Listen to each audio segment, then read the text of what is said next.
Hi everyone, welcome back to my channel. This is your friendly neighborhood Slytherin Ren. Today, if it's alright with you, I would like to continue on with my makeup collection series. I'm going to be showing you all of my, what I like to call small eyeshadow palettes and singles. I think most, if not all of these, are Japanese brands. There are one or two K-beauty brands in here. But yeah, this is not including any of the larger sized palettes from any Western brands like Sugar Pill or Makeup Revolution, things like that. That will be covered in a separate video at some point.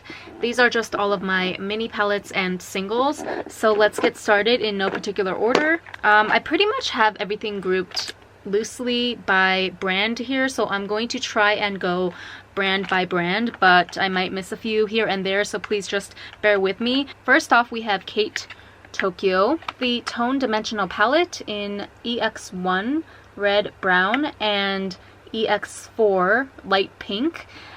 I could tell before I even swatched these that the red brown was going to perform fantastically, which it did, and the light pink was going to be ashy and dusty and lackluster, yet I still purchased it. Kate has been very hit and miss in the past like 2-ish years, I would say, with their eyeshadow releases, but I feel like these palettes on the whole, if you can manage to find the color variation that suits you the best, they are pretty good bang for your buck. And not only are they eyeshadow palettes, a lot of the shades in here can also double as other functions such as highlight or blush color, things of that nature. Then I have 3 palettes from Excel, so we'll start with this one. This is one of their most classic eyeshadow palette lines. It's called the Excel Skinny Rich Eyeshadow Palette, and this one is in color SR4. Now, to be honest, I do and I don't understand the hype with these. They are very good quality, very buttery and smooth. Excel is pretty consistent when it comes to the finish and the texture of their eyeshadow formulas. I feel like if you were to put a blindfolded test on me and ask me to compare Excel's eyeshadow formula with a bunch of other Japanese drugstore brands' formulas, I would be able to pinpoint which one was the Excel. It just has that very telltale smooth pearlescent finish. That being said, I have not reached for the Excel Skinny Rich eyeshadow quad myself for quite some time, just because brown is so freaking boring, you guys. Like, I'm so bored. I can't deal with it. I'm bored. But if you're really into like a neutral, barely there, my lids but better look, I would suggest that you maybe check this out. So next up are the Excel Real Clothes eyeshadow palettes. These are significantly more interesting to me in terms of the color scheme. This one is CS05. I particularly love this really light mint green in the corner here. And then my newly purchased one, CS02, which I actually compared with a Are Glam palette in a recent video. I have kind of a love-hate relationship with these palettes. Hey guys, sorry, but it seems like Maxine wants to get in on the conversation here, so I hope you don't mind if she chirps here and there throughout the video.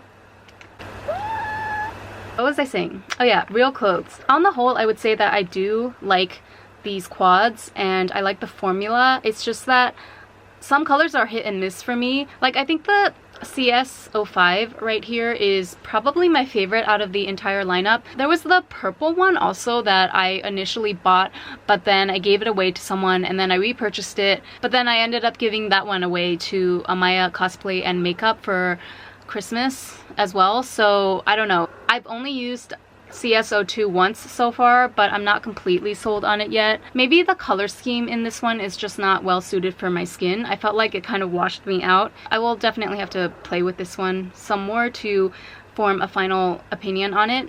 Moving along, this is my one and only palette from Rimmel London at the moment. This is their limited edition Chocolat Sweet Eyes palette in 104. It came out for Valentine's Day this year and I surprisingly really like it. It's pretty much just a basic neutral shadow with a pop of red here, but I found that the colors were all really flattering on me and I liked being able to add just the tiniest bit of this red accent in to spice up what would normally be a very neutral look. It also smells like chocolate, which I am not the hugest fan of, but it's like barely noticeable once it's on the lids, so there's that.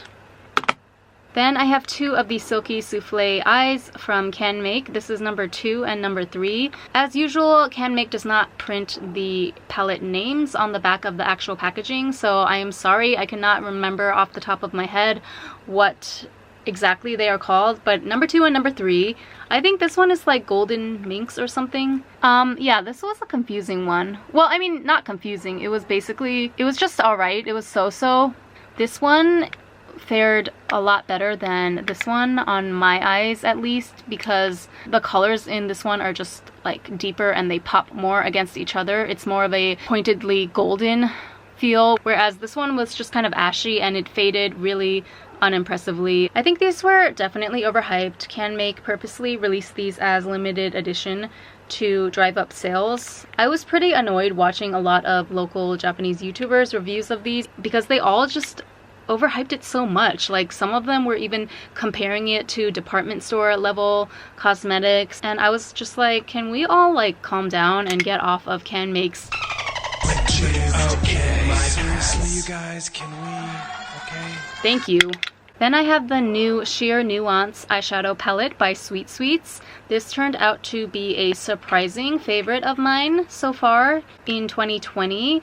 At first glance, this is just a bunch of topper shades with an eyeshadow, cream eyeshadow primer right here. But if you love glitter and you love pink, this might be a nice little treat for you. The thing that stood out to me most about this palette was the fact that you could really layer up these shadows on top of each other for many layers, and it would just continue to keep building and getting deeper and richer. It's unlike a lot of other glittery and metallic eyeshadow formulas where it's hard to build them up over other eyeshadows. Usually when you try to do that, the glitters disperse after a certain point, or they get all over the rest of your face and it just doesn't build up to like the impact that you want. But I have to say that these, as chunky as they might appear at first glance, they really do layer on top of each other masterfully.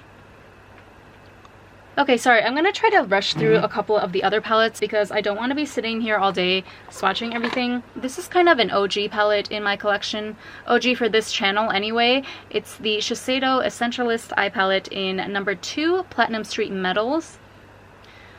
These are all named after actual streets in Japan, by the way, so Platinum Street is an actual place that you can go to, although I can't remember off the top of my head which ward it's in. This is just like a very nice everyday cool toned neutral palette.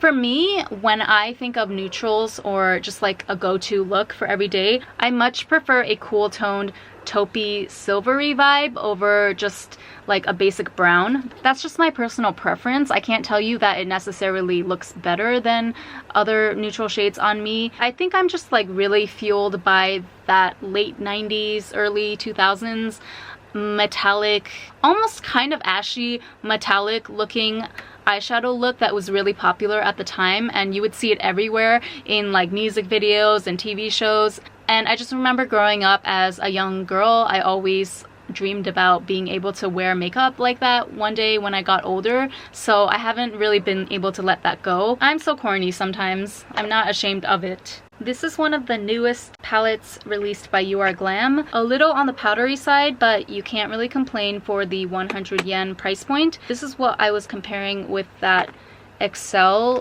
They don't look all that similar in the pan, but when you see me apply it on my eyes, these turn out to give like really shockingly similar effects. Are Glam just released another color variation of this palette. It's called the Velvet Eye Color Palette. Speaking of Are Glam, here is one of their pricier options. This is 200 yen, the Blooming Eye Color Palette in number 3. I did not check out 1 or 2, nor am I planning to, because they are just so basic, brown, boring, blah. I know, I'm almost done. Okay, this one is literally crumbling and falling apart, so I'm not going to open it. I just dropped a huge chunk on my pajamas attempting to open this. Yay, that will be fun for me to clean up later. But this is the 16 brand eyeshadow or Eye Magazine One Swipe eyeshadow duo in the color Hey My Day. At one point I had 3 different color variations of this, but it quickly became apparent to me that this was the only color that I really liked. Well, since I have a chunk of it on my lap right now, let me just show you. It's like a really beautiful goldy pink, rose gold vibes.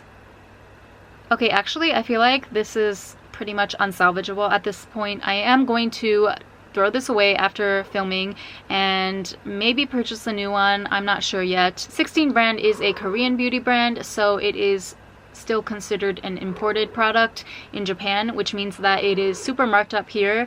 I'm not crazy about that, but I don't know, I just have like an attachment to this and I feel incomplete if it's not in my collection.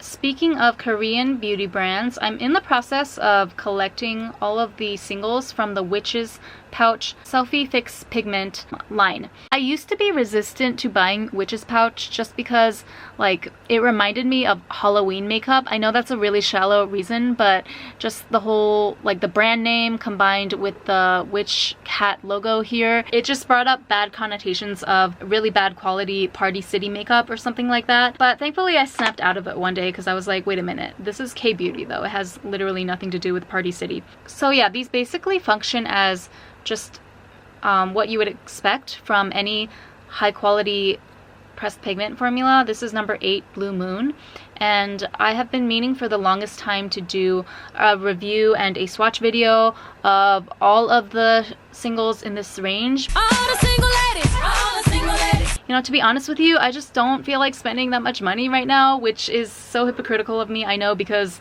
I just dropped like 50,000 yen on RMK a couple of weeks ago, but these are expensive for a drugstore though. It's like 800 yen, and there's like at least 8 or perhaps even more in the entire line. I'll have to like wait until the spirit hits me one day to just go in the store and buy out the entire line. Continuing on with the Korean makeup brands, I have the collaboration palette between Mello and Nicki Sakino, who is a Japanese idol singer here. This is like what I would consider the closest thing to an immaculate influencer collaboration that there ever could be. Everything about it from head to toe is beautiful and perfectly executed as far as I'm concerned. So the outer packaging is beautiful. It has like this hollow effect. I love the cursive lettering and the detailing is just amazing. There's like flamingos and flowers.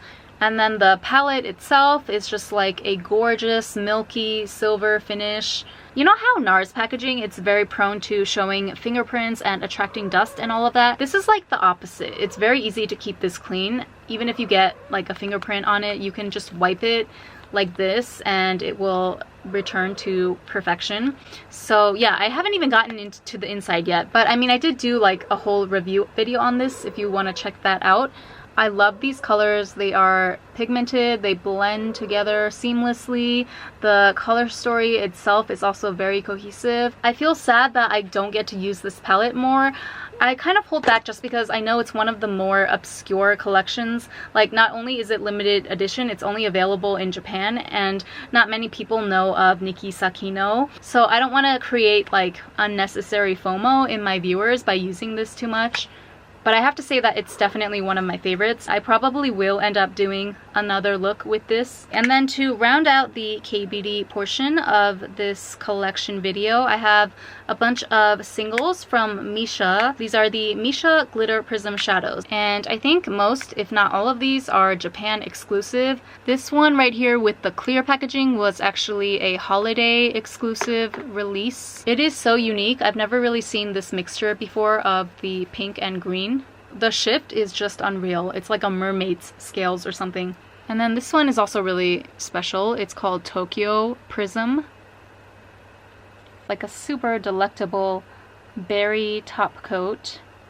I did initially buy all of the Japan exclusive single eyeshadows from the Glitter Prism line, but I ended up keeping only these 4, which are my favorite of the bunch. I like them well enough, but I don't know if I can recommend them just because I do consider them to be overpriced at 1,200 yen per shadow. I mean, I think that's ridiculous, frankly, for a drugstore single shadow, no matter how unique or how good it is. Let's break it up with some Western brands. This is the Maybelline City Mini Palette gifted to me by Pam. She also gave me this other Maybelline palette. I think it was like Soda Pop or Berry Pop, something like that. Unfortunately, that one came with a bunch of shadows cracked, destroyed in transit. So unfortunately, I had to eventually get rid of that palette. It just became unusable. I'm so sorry, Pam, but I really appreciate that you took the time to send these to me. Then I have two of the Colourpop Super Shock shadows. These were sent to me by my amazing subscriber, Ari. This one is Deep Dive. I haven't opened it up yet. And this one is in Party of 5. I was actually just thinking the other day how Party of 5 might actually be a good dupe for one of the glitter prism shadows. Let's see. So this one is Party of 5 and this one is Tokyo Prism.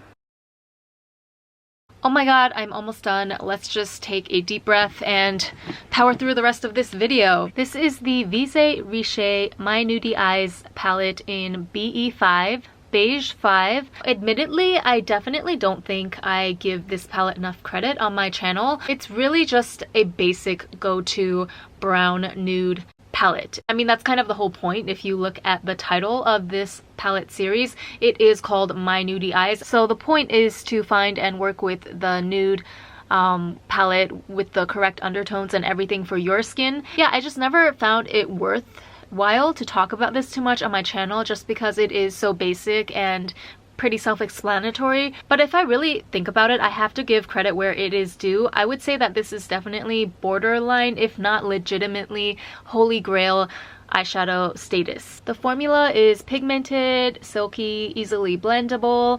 The shades all work perfectly with each other. And this particular color variation as well, BE5, it just has the perfect cool undertones for me that I prefer in my browns. I really don't like to work with browns that are too warm or leaning red. It's just not my preference when it comes to neutral looks. So yeah, this quad has been a lifesaver on many a day where I just had to throw on a 5-minute look to make myself presentable, and it's really suitable for any occasion. The Peaches Eye and Cheek palette from the Shu Amira x Super Mario Bros. Collaboration. Yes, I know, probably on like a universal level, this is probably considered the most enviable palette in my entire collection. Unless you yourself also happen to be lucky enough to own one of these, then you don't have anything to envy. So inside there are 6 eyeshadow colors and 2 blush shades. I have to say that this is not my favorite combination of colors. I dare say I'm not even that impressed by the formula for either the eyeshadow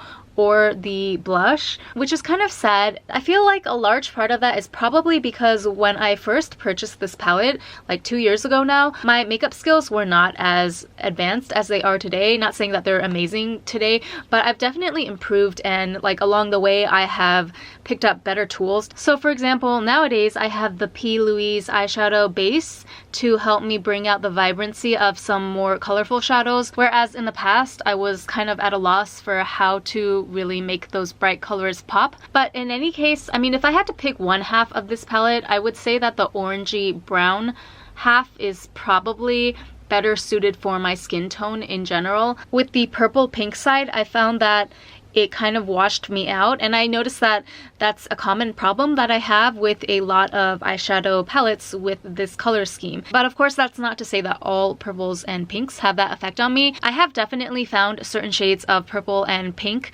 that really pop and contrast wonderfully against my skin tone. It's just not this. And who knows, you know, maybe if I revisit these shadows right now with armed with my other tools like the P. Louise eyeshadow base, maybe I could find a way to make this work.